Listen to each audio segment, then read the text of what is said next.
তোমরা কিভাবে মোবাইল দিয়ে RGB বোর্ডের নেম অ্যাড করবে, ওটা আমি আজ মোবাইল দিয়ে দেখাবো তোমাদেরকে। এবার আমি মোবাইল স্ক্রিনে নিয়ে যাচ্ছি তোমাদেরকে সবাইকে। আগে মোবাইল স্ক্রিনে তুমি প্লে স্টোর থেকেই এই অ্যাপটা ডাউনলোড করবে। আর RGB LED নেম বোর্ড লিখে সার্চ মারবে।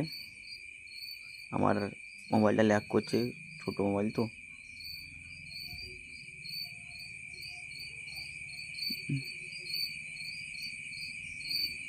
দিয়ে নিচের দিকে নিয়ে আসবে, নিচের দিকে LED আর্ট বলে যে এটা অ্যাপটা আছে ওটাই ডাউনলোড করবে। আমার অলরেডি ডাউনলোড করা আছে। ডাউনলোড করে এখান থেকে ওপেন করবে। অ্যাপটা লোডিং নিচ্ছে এখন।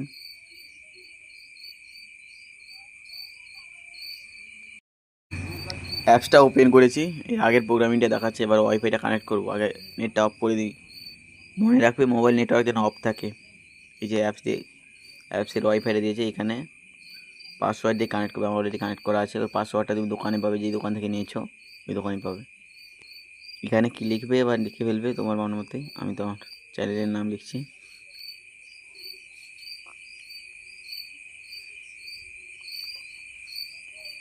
বর্ডারটা সিলেক্ট করো। বর্ডার যে কোনো বর্ডার লাগাতে পারো, বর্ডার আছে। এই ডিজাইনটা তোমার ভালো লাগে ওটাই লাগাবে।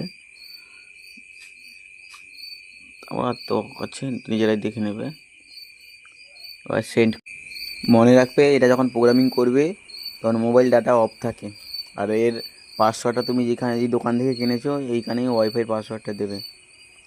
আজকের জন্য এইটুকুই। পরের ভিডিওতে দেখা হবে।